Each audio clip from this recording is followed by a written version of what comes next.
Sabor a Cuento es presentado por La Mama, sabor, tradición y calidad. La Mama. Frigorífico San Francisco, años entregándole la mejor calidad. Buenas noches, estamos en el cuarto programa de nuestro ciclo Sabor a Cuento.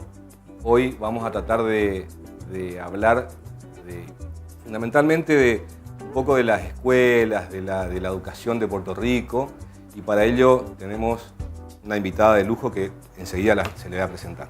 Así que empezamos con el programa.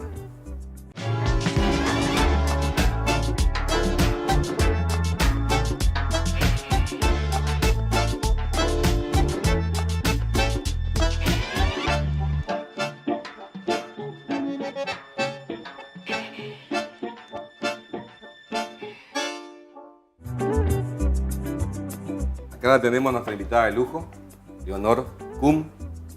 Ya, Leonor, fue un placer haberte conocido días atrás. Sabía de vos, pero nunca había tenido la posibilidad de charlar con vos. Y la charla previa que tuvimos, que ojalá sea parecida a la que vamos a tener hoy, sea tan interesante como la otra vez. Así que bueno, bienvenido a Sabor a Cuento. Vamos a cocinar algo y quiero que te sientas como si estuvieras en tu casa. Bueno, muchas gracias. Bueno, gracias por invitarme y estoy expectante a ver qué vas a cocinar. Eso, bueno, buena pregunta. Voy a cocinar algo que es muy tradicional acá en Misiones, que es un galeto, ¿sí? Pero bueno, estamos en la cocina acá y no hay parrilla acá. Bueno, hay una parrilla allá, pero es una adaptación que le hice yo para poder cocinar en tu casa cuando vos querés comer un galeto entre tu familia, 4 o 5 personas, 3, y no tener que prender la parrilla, el carbón y bueno, hacer el espeto y todo eso. Si no se ocupa espeto, se ocupa solamente una olla, una fuente, y el gusto es muy parecido y sale muy rico. Así que bueno, esa es la comida de hoy.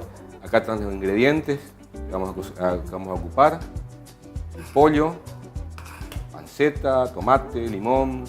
Así que vamos a empezar a cocinar enseguida nomás. Leonor, ¿dónde naciste? Bueno, yo nací acá en el año 49. Mis padres también nacieron acá y yo soy nieta de abuelos inmigrantes. Qué bárbaro, qué bárbaro. ¿Y no vivías en Puerto Rico?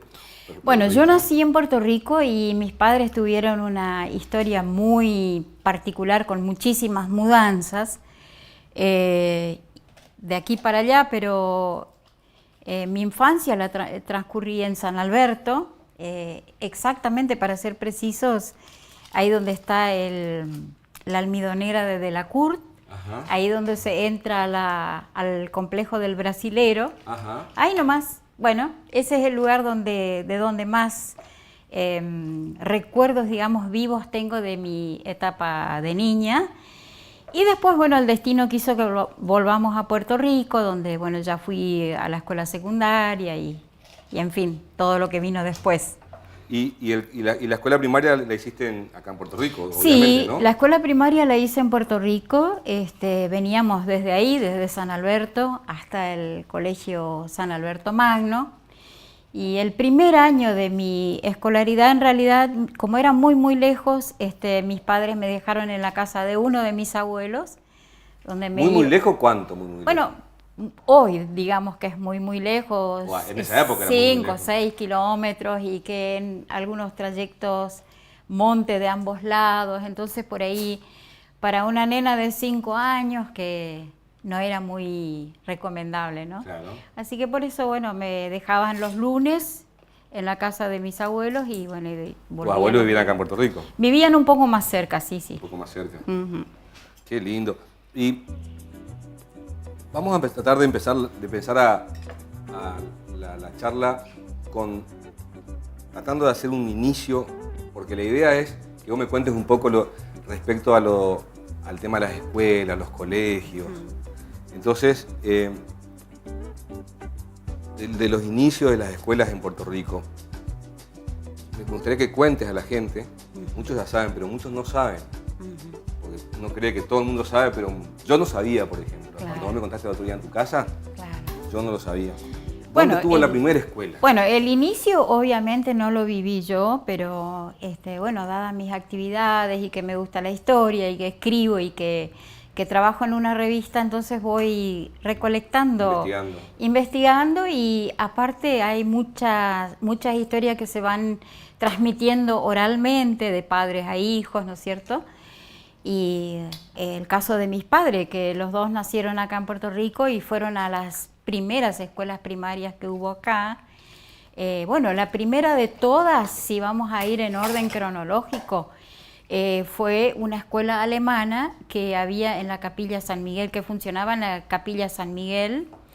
En realidad antes funcionaba en distintos lugares, en un aserradero, después en una casa particular, y cuando estuvo completada, digamos, inaugurada la capilla, bueno, a partir de ahí y durante 10 años funcionó en esa capilla, que era una escuela primaria, digamos, con todas las materias que se dan en una escuela primaria, pero en idioma alemán. ¿En idioma alemán? En idioma alemán. Tenían un maestro que era el sacerdote, el cura párroco, y enseñaba así todas las materias, pero muy rápidamente, ya en el año 22, aparece la primera escuela pública, que es, siempre digo, la primera escuela pública del Alto Paraná Misionero, que es la escuela 114. Eso es lo que me contabas, que era la primera escuela de todo el Alto Paraná. Qué bárbaro. Sí, o sea que tiene un valor histórico agregado a lo que ya conocemos, ¿no es cierto? Porque es la primera escuela del interior, digamos, de San Ignacio para Iguazú, digamos, sobre la costa del Paraná. Ajá. Y bueno, esa escuela se inauguró justamente unos días antes de celebrarse el 25 de mayo de 1922. ¿Y dónde estaba esa escuela? Mira, esa escuela estaba exactamente donde hoy está la farmacia Cot, que había un galpón ahí atrás. Conozco la farmacia Cot. ¿No es cierto? Conozco. Te dice algo. Me dice algo, así que voy a aprovechar y mandarle un saludo a Carlos y a Silvia. Bueno, y yo agrego también mis saludos, porque Bueno. Silvia fue mi colega en la escuela normal, así que, bueno, la aprecio mucho, así que un saludo para ella también. Bueno, y ese lugar es un hito histórico para nosotros, porque ahí entonces empezó a funcionar esa escuela en un galpón que tenía el techo de tablillas de madera, de tejas de madera, como se usaba en la época, ¿no es cierto? Qué lindo aparte de eso. Y bueno, y se ve ahí claramente que está la matrícula completa de la escuela, que eran aproximadamente 54 alumnos fundadores. Esa es la foto que que habíamos visto, Exactamente, ¿no? Es la foto que habíamos visto, donde se ve al maestro, se ve la indumentaria de la época, los chicos descalzos, la gran mayoría, todas casi cabecitas rubias, excepto 2 o 3 o 4 que eran niños criollos seguramente de peones, que vendrían a lo mejor de Paraguay o de Corrientes a trabajar en el monte, o de gente embarcadiza. Bueno, vaya a saber. Que conformaban entonces ese primer grupo. Y 50 y pico de personas eran, 54, exactamente 54 alumnos. Cuando la Escuela 114 cumple sus primeros 50 años, no había registro. Eso se había perdido o no se había hecho, no sé. Pero era una época donde todavía la gran mayoría de los exalumnos vivía. Entonces la señora Erika Bier de Reis, junto con otras colegas, fueron a recorrer la colonia, visitaron a esos exalumnos y con un ejercicio de memoria colectiva se recuperó ese listado. Entonces, un ejercicio de memoria colectiva. Exactamente. A ver, contame cómo es eso. Y bueno, hicieron una entrevista a uno, a otro, a 20, 30 exalumnos y cada uno ayudó a recordar, sí, yo me acuerdo que los compañeros que teníamos eran tal y el hijo de tal y fulano y mengano y bueno, y así se fue armando. Qué bárbaro, sí, qué increíble. Así se fue armando la lista de las Se de fue las personas. recuperando esa lista que no había registro. Entonces, gracias a eso, hoy conocemos quiénes fueron esos 54 alumnos fundadores. Vamos a ir a un corte y te voy a preguntar después si te acordás el nombre de alguna de esas personas, algún apellido esas de aquella época, si te recordás. Bueno. Así que vamos a un corte y venimos enseguida.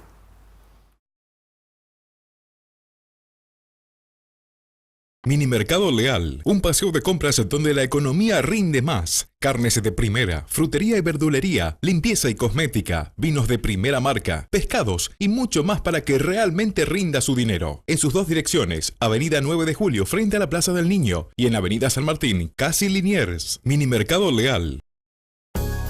Un lugar reconocido por la buena atención, comodidad y principalmente por la buena comida.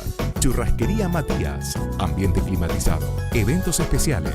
Los esperamos todos los mediodías en Ruta 12, kilómetro 1471, Puerto Rico. Churrasquería Matías, 32 años junto a usted.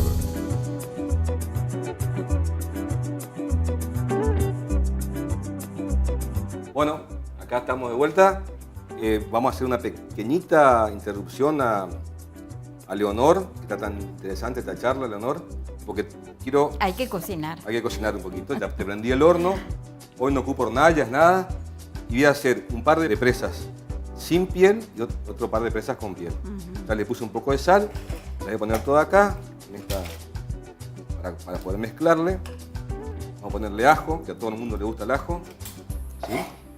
La verdad que sí, pues es un condimento excepcional. Excepcional el ajo, ¿no? Qué rico, que le deja todo a todo, le deja rico gusto el ajo. Bueno, vamos a mezclar bien, acá. Le vamos a poner un poco de aceite acá. Ahí. Y esto directamente así como está, lo mando al horno, ¿sí? Porque después le vamos a ir armando lo que es el galeto. Con laurel, con cebolla, con morrón, con panceta. Todo, pero yo te voy a ir mostrando después cómo vamos a ir armando. Pinta ¿sí? lindo. ¿Ganó? Así que voy a poner lo que tiene piel, le lavo la piel. Bueno, ¿te acordás el nombre de algunos de esos alumnos de esa escuela? ¿Algún apellido? Y sí, son prácticamente todos los apellidos originales de los alemanes brasileros, porque convengamos que la primera oleada que vino, digamos en un 90% fueron alemanes brasileros, aunque también ya hubo alguno que otro que vino directamente de Alemania, pero estos niños que figuran en la lista, por ejemplo los hijos de Scheifler, hay 3, sí se notan muchos hermanos, después por ejemplo Freiberger también había 3,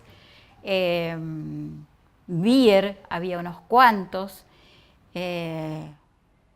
Ales había, Kuhn también había, había también, bien, mis tías, 2 de mis tías eran alumnas fundadoras, y así, bueno, en general todos los apellidos de la colonia estaban presentes en esa lista. Qué bárbaro. Y así fue naciendo nuestro pueblo respecto a cómo se iba educando el pueblo, claro. ¿No?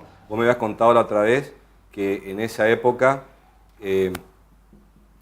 era como que sí o sí, no como ahora, pero sí o sí en esa época se tenía que terminar por lo menos la primaria, ¿no? No es tan así.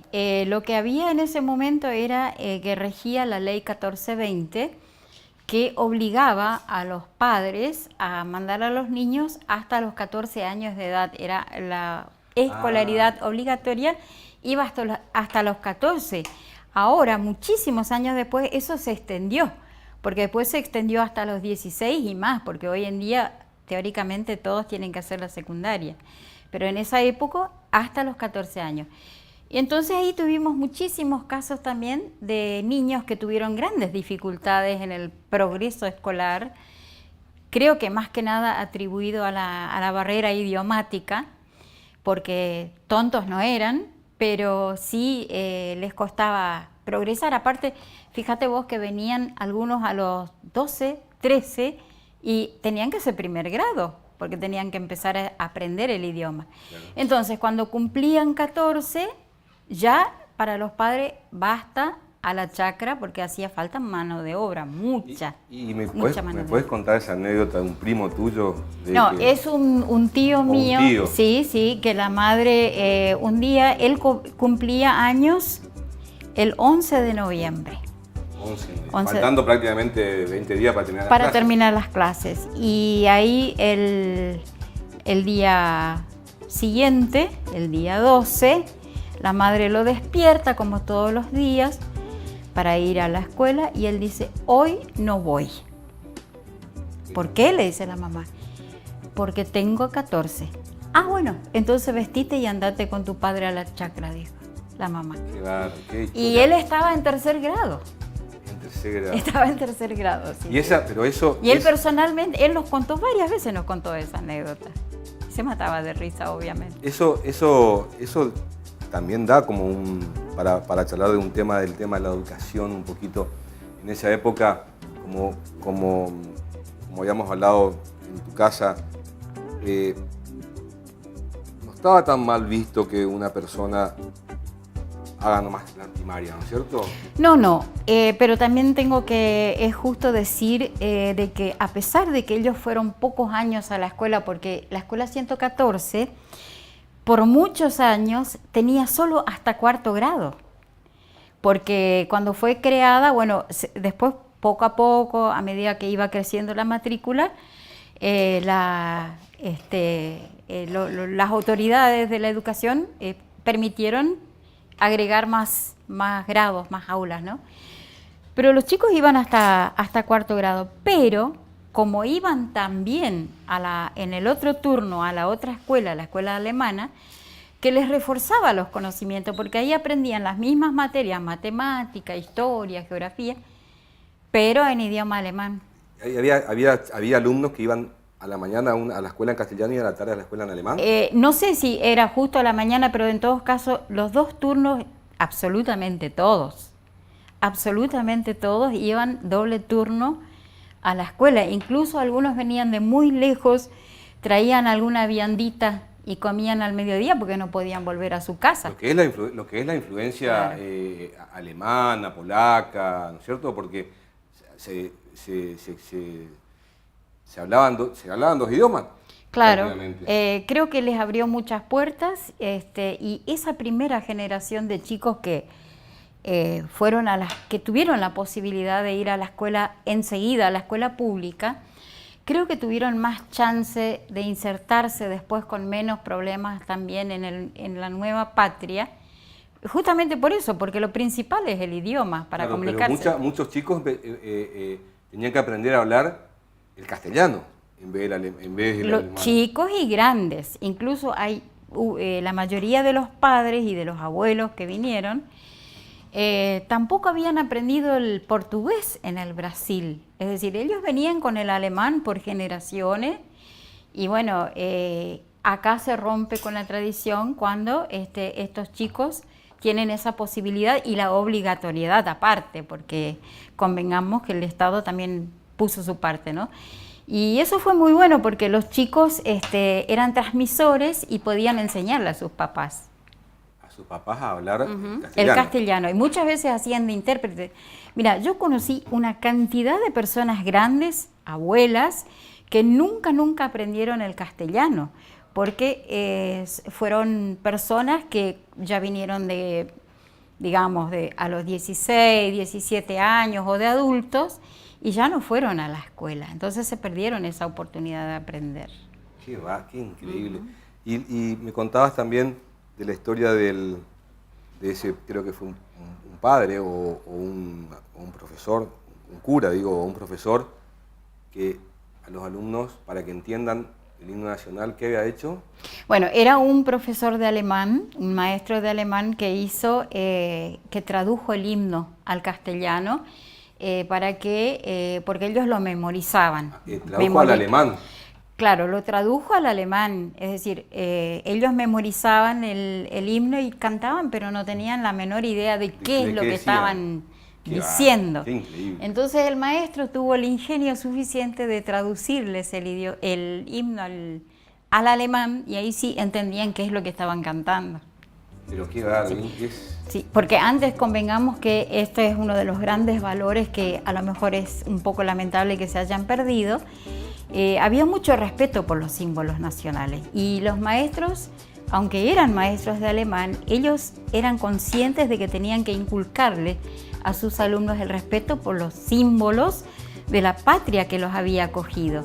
Entonces se esmeraban en cantar el himno, incluso hay escritos muy lindos de gente que explicaba con qué esmero preparaban las fiestas patrias, eran realmente vividas así con mucho entusiasmo, con mucho sentimiento, porque representaban la patria nueva, ese horizonte tan deseado al que al final llegaron, más allá de que muchos se decepcionaron, pero bueno, era lo que les esperaba de ahí en más.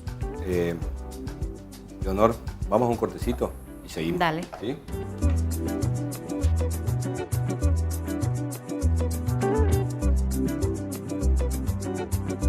Superfruit.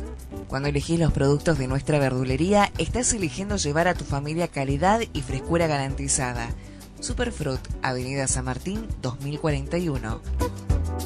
La cocina, el lavadero, el comedor, el living o cualquier lugar de la casa se hace más cómodo, estético y funcional en Distribuidora Alejandro. Todo lo que necesitas, todo lo que querés, todo lo que soñás. En Distribuidora Alejandro, al mejor precio.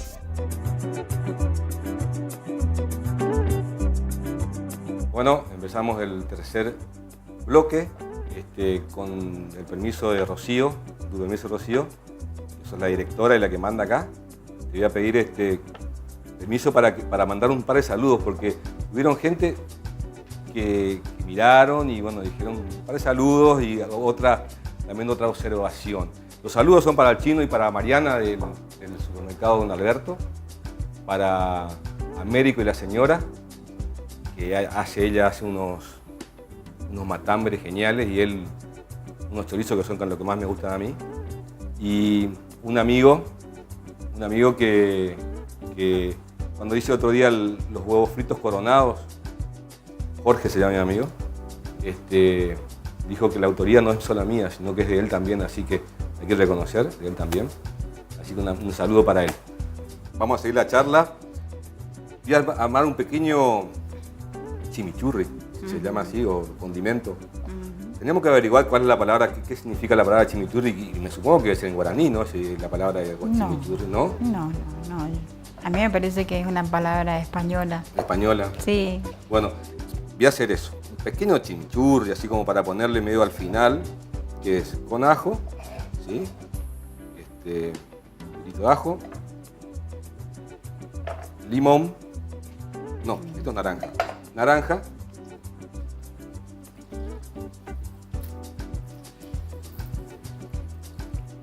Eso lo vamos a poner al final para que tenga un juguito, nuestro galeto. Y limón. Esto ha sido limón. Qué lindo el limón real. El limón, el que más conocemos, ¿no? Sí. Todos los limones son ricos, pero este fundamentalmente me parece que es el más rico de todos. Y bueno, esto le vamos a dejar, ahí le podemos poner un poquitito de salsa de soja también. Y después le podemos poner un poquito de agua también. Lo que hay acá. Y eso que quede macerándose, tal cual. Vos sos cocinera, ¿eh? No. El ama de casa yo creo que pasa por la escuela de la cocina, sí o sí.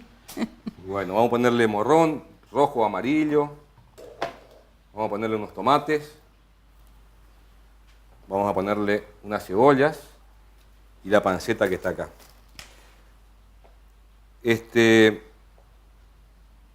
Hablando un poquito de la cocina, justamente. En esa época, viste que por ejemplo hoy uno de los grandes programas, uno de los programas que mucha gente lo hace una vez por semana, otra gente lo hace cada 15 días, otra gente lo hace cada mes, pero como programa deciden salir a comer afuera. Hoy, en el 2014, y bueno, hace muchos años atrás, uno de los programas, no digo que sea el único, pero uno de los programas es ir a comer un buen asado, por ejemplo, a la churrasquería Matías. Tal cual. ¿Sí? Que Tal vamos cual. toda la familia, nos juntamos 15, 20, vamos allá y nos matamos comiendo ahí en ese asado tan rico que hacen ahí.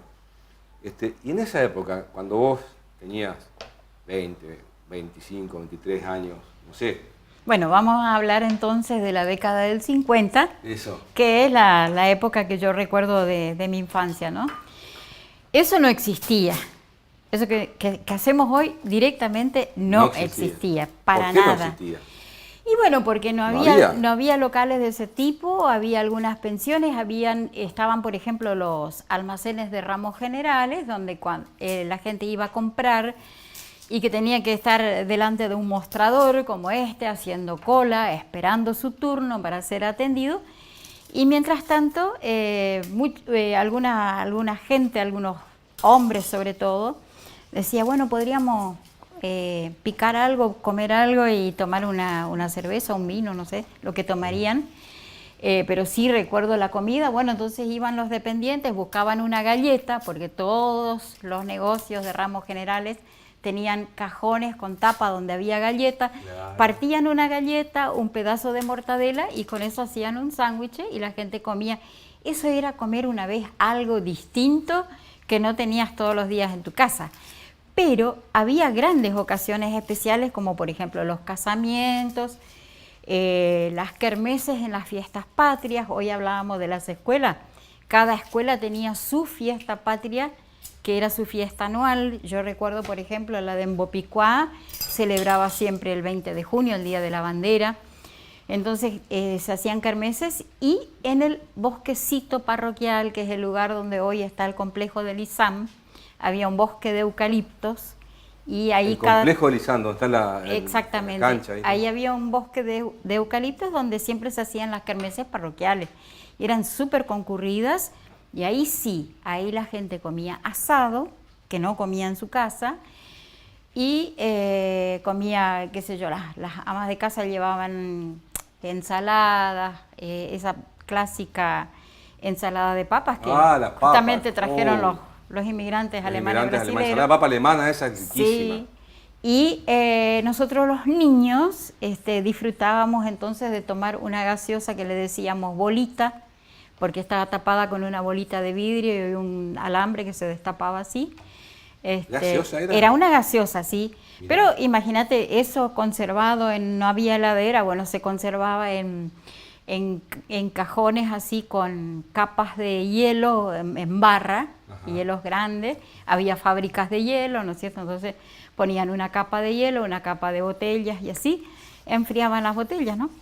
Bueno, esas eran las grandes ocasiones. Y los casamientos, porque los casamientos siempre eran multitudinarios y en los casamientos se cocinaba. Te voy a servir un juguito de naranja para... Ah, buenísimo. ¿Estás hablando mucho? Muchas gracias. Nada. Así me callo un poco, ¿no? No, al contrario, para que no se te seque la boca y puedas seguir hablando. Bueno, te decía que los casamientos eran siempre celebrados en una casa de familia porque no había servicio, claro. Empresas que hacen servicio como tenemos hoy, y se hacía en la casa y los casamientos duraban todo el día. Y todos trabajaban también aparte.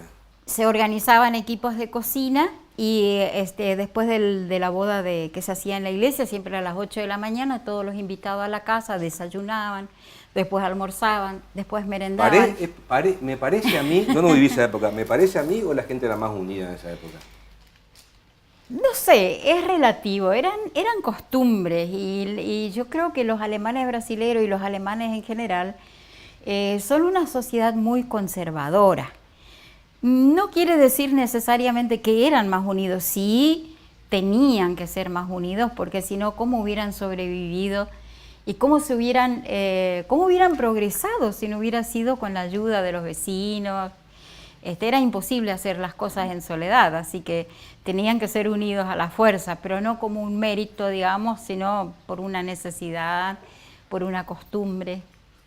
Qué bien, qué bárbaro, qué cosas... Y bueno, y te quiero contar lo que es muy llamativo hoy en día, que en esos casamientos no se comía asado. ¿No se comía asado? No. Después, más tarde, ya a medio finales de la década del 50, empezó el asado, pero antes se cocinaba fideos, papas hervidas y como haríamos al vapor, una cosa así, pero se hacían pastas, fideos, sí. ¿Y quién fue el que sacó esa tradición? Que yo que tengo una fábrica de pastas, Cuando puse la fábrica de pasta casi me fundí porque nadie comía pasta. Alguien sacó esa tradición.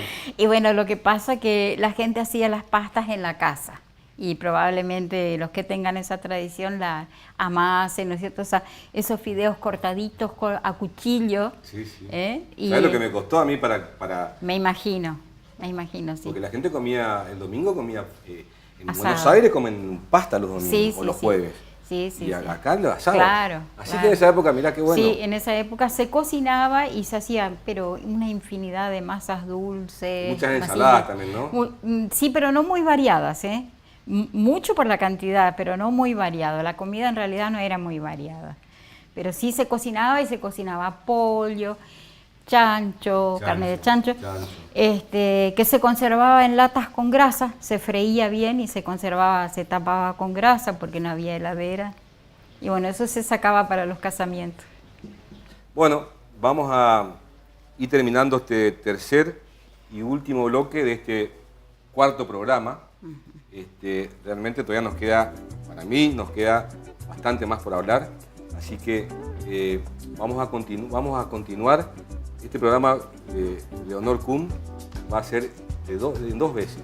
Leonor, vamos a seguir, pero con ustedes seguimos el programa que viene. Sabor a Cuento es presentado por La Mama, sabor, tradición y calidad. La Mama, Frigorífico San Francisco, años entregándole la mejor calidad.